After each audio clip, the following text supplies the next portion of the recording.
The silence following the final chord was more deafening than any applause Clara could have ever imagined.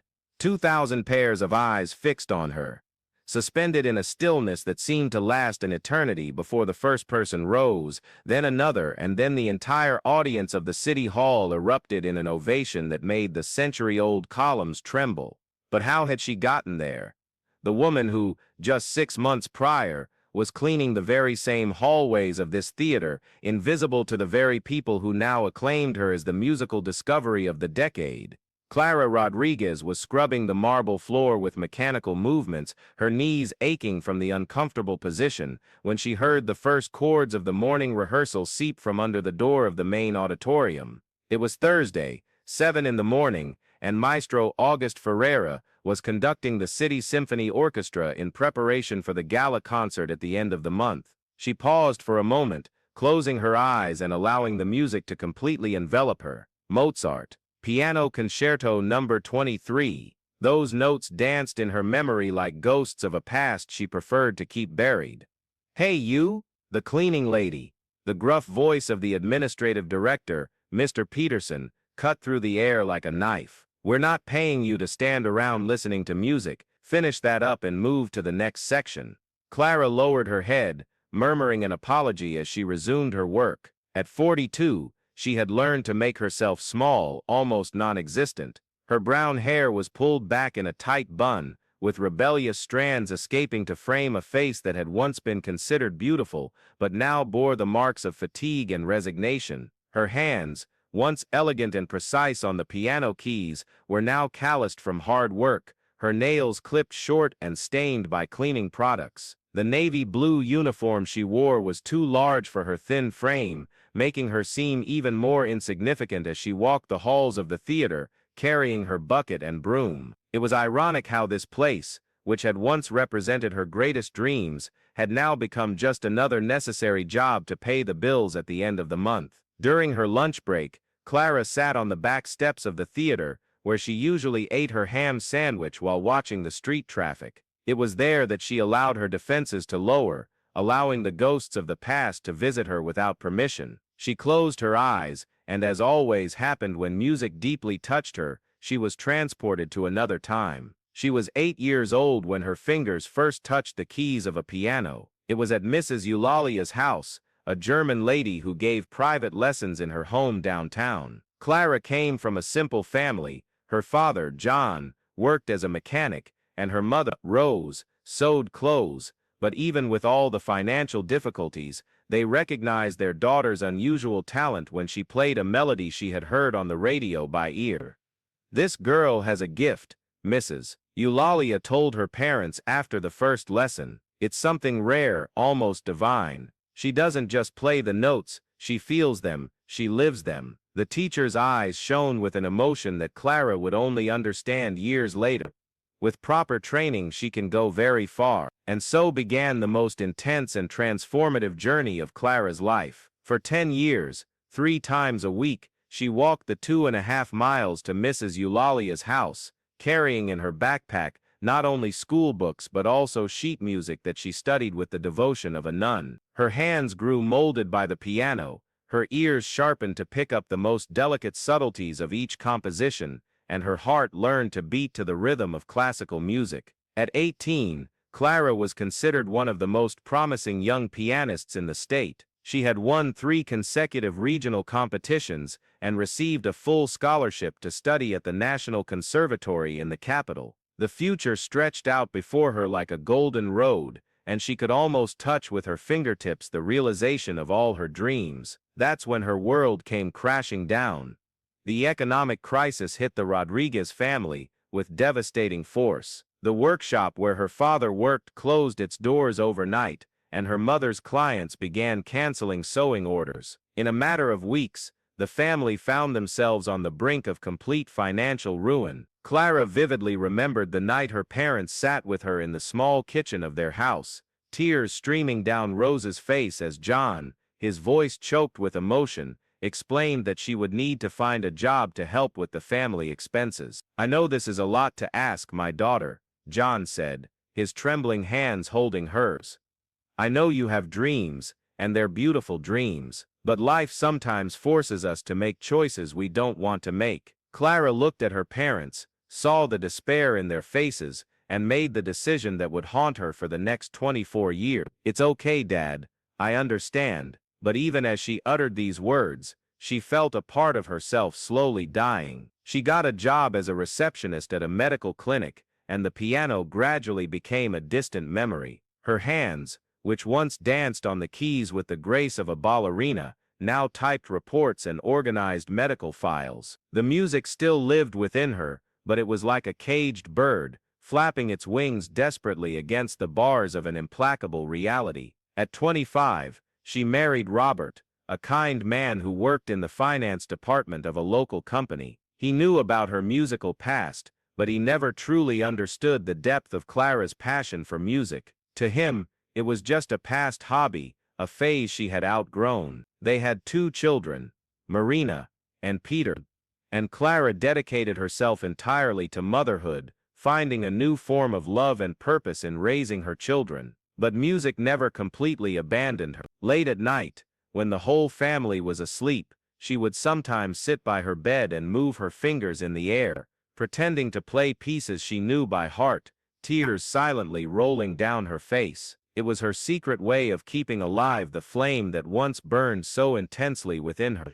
The marriage with Robert lasted 15 years, until he decided to start a new life with a younger woman. The divorce was amicable, but it left Clara in a precarious financial situation. With her children grown and pursuing their own lives, she found herself alone for the first time in decades, forced to rebuild her existence from scratch. That's how she ended up at the city hall, first as a contracted cleaning lady, then hired directly by the administration. The work was hard and poorly paid, but it had an unexpected advantage. It allowed her to be close to music again, even if only as an involuntary spectator of rehearsals and performances. Back to the present, Clara finished her sandwich and returned to work. The afternoon went by like all the others, in a monotonous sequence of repetitive tasks. It was almost 6 o'clock when she heard raised voices coming from the main auditorium. She cautiously approached the ajar door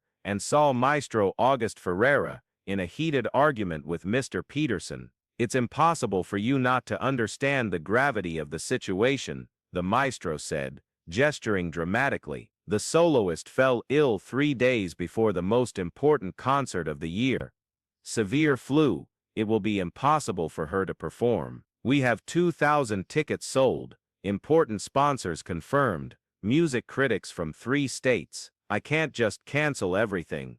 "And what do you want me to do, August?" replied Mr. Peterson, clearly irritated. "Perform magic, and find an internationally renowned pianist who's available for tomorrow. I've called everyone I know. Pianists of sufficient quality to interpret Mozart's concerto already have engagements scheduled months in advance. We are literally out of options." Clara felt her heart quicken. Almost without realizing it, she pushed the door a little further, trying to hear the conversation better.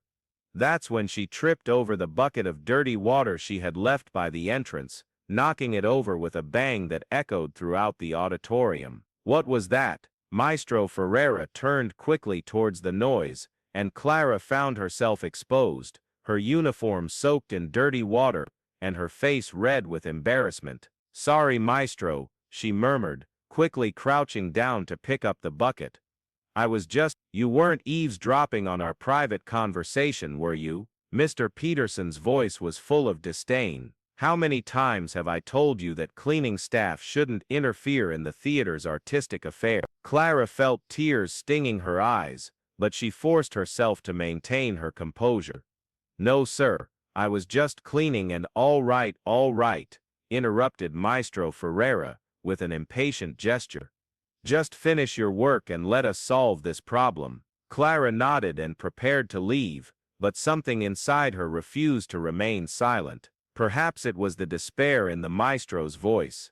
Perhaps it was Mozart's music still echoing in her memory, or perhaps it was simply the weariness of 24 years of silence. She stopped at the door, and without turning around, said in a low but clear voice, "I can play." The silence that followed was so profound that Clara could hear her own heartbeat. Slowly she turned to face the two men, who stared at her with expressions of disbelief. "Excuse me," said Mr. Peterson, with a scornful laugh. "You said you can play what exactly?"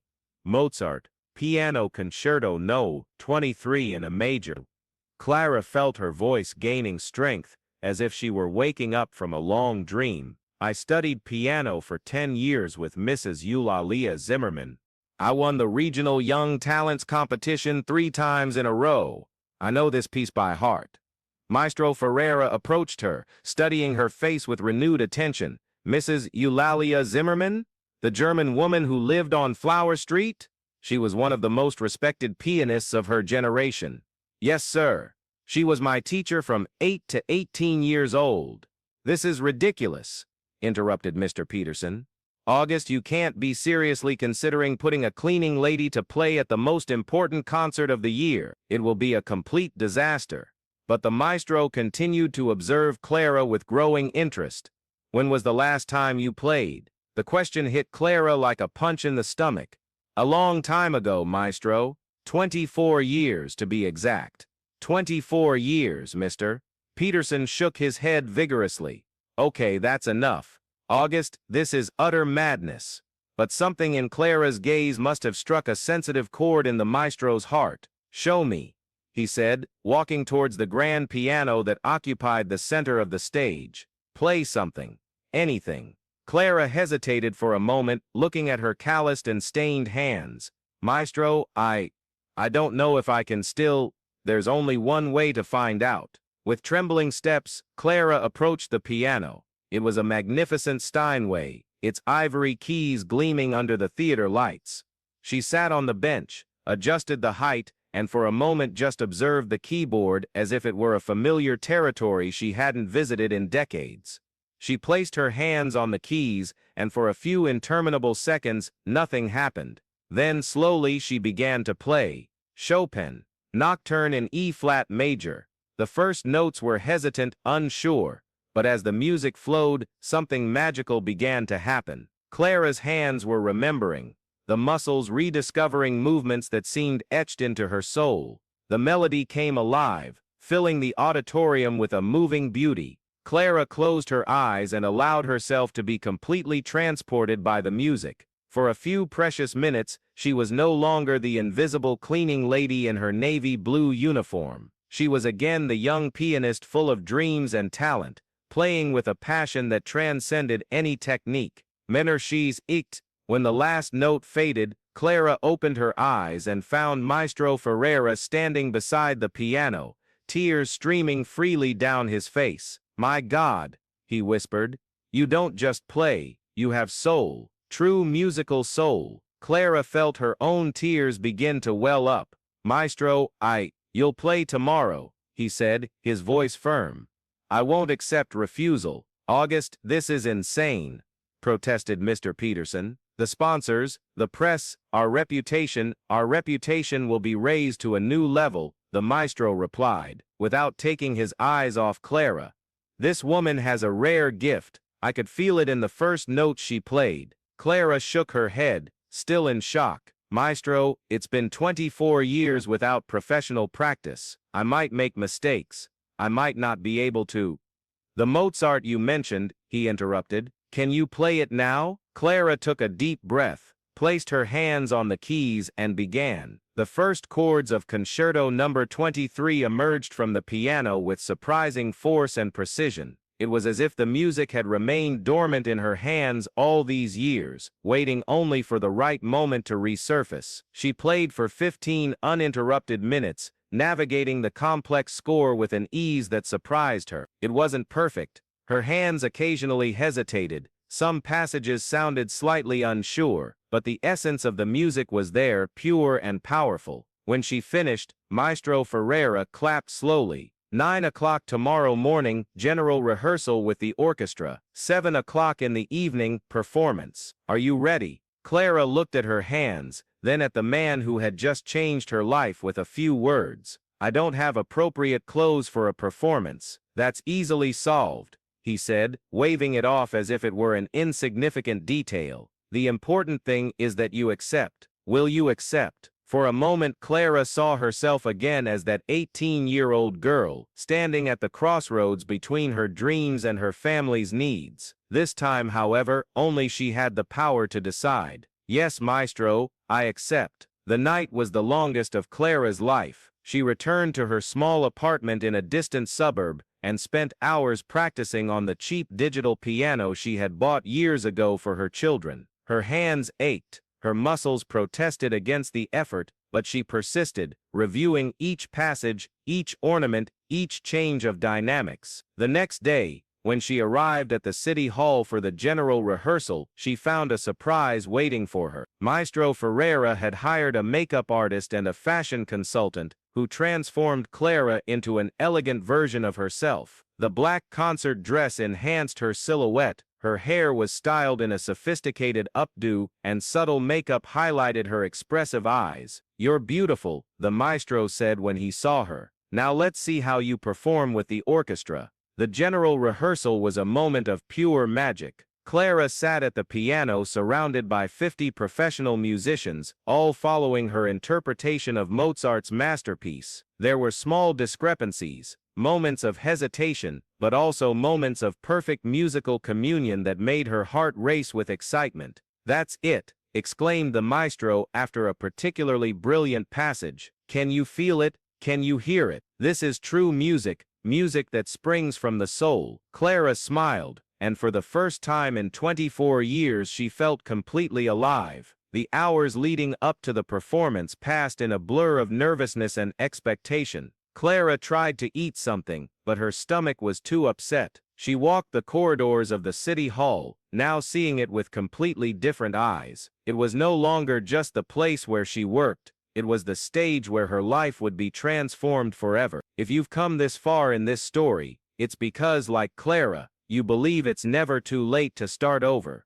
That dreams, even when they seem dead, can be resurrected at the most unexpected moments. If this story touched your heart, consider subscribing to our channel and activating the notification bell. Here, we share stories like this weekly, stories of ordinary people who discovered extraordinary strengths within themselves, because we all need to be reminded that our journey doesn't end when the world tells us our time is up. Clara is ready to prove that, and maybe you're also ready to discover what your own dormant talent is. Now let's see what happens when Clara finally takes the stage. At 7 o'clock in the evening, the city hall was completely full. Clara peeked through a crack in the side curtain and saw a sea of expectant faces. There were music critics, patrons of the arts, music students, and ordinary people who simply loved classical music, all waiting for a performance they didn't know was being given by a woman who, 24 hours earlier, was just an invisible cleaning lady.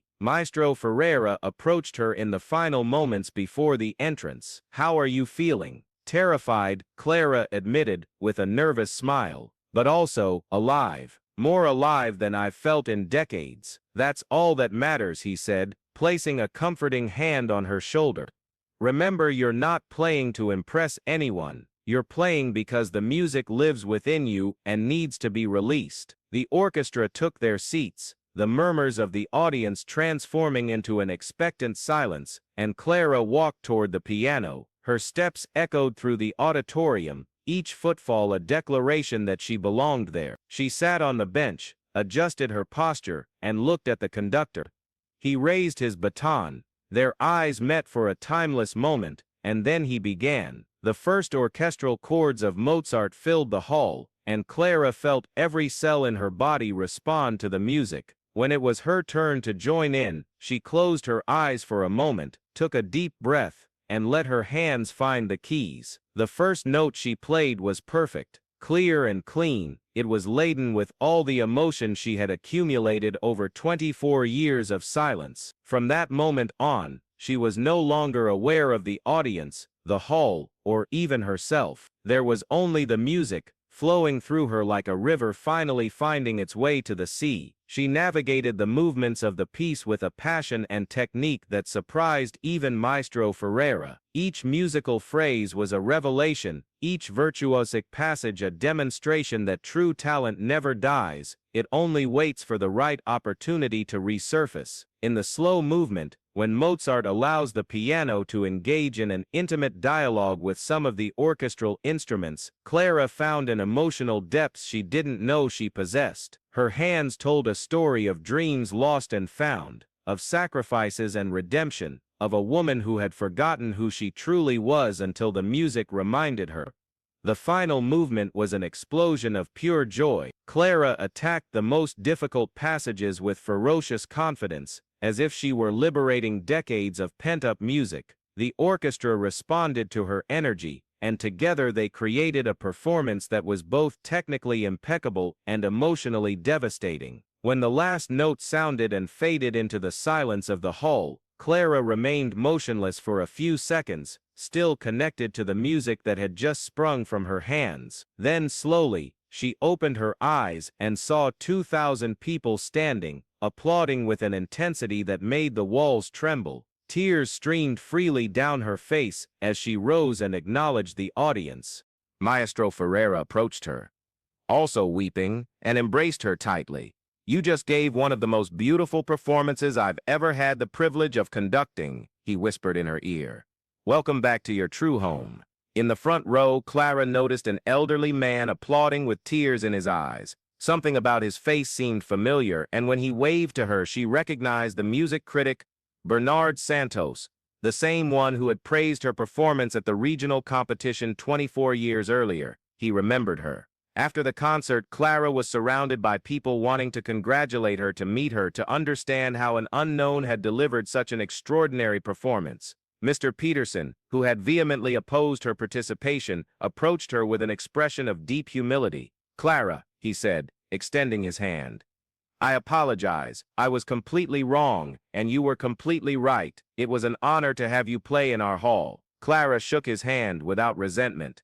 "Thank you, Mr. Peterson. Just don't call me the cleaning lady anymore, okay? My name is Clara Rodriguez, and I am a pianist." In the weeks that followed, Clara's life changed completely. A video of her performance went viral on social media. Newspapers across the country published stories about the cleaning lady who became a classical music star, and concert offers began arriving from various cities. She left her cleaning job and accepted a position as resident pianist at the City Hall, with a salary that allowed her to rent a better apartment and buy a quality acoustic piano. More important than that, however, was the feeling of having recovered her true identity. Months later, Clara was back on the stage of the City Hall, this time for a solo recital. Among the audience in the front row were her children, Marina and Pedro, who had traveled especially to see her play. Mrs. Eulalia, now over 80, was also present, her eyes shining with pride for the student she had never forgotten. Before she began to play, Clara addressed the audience.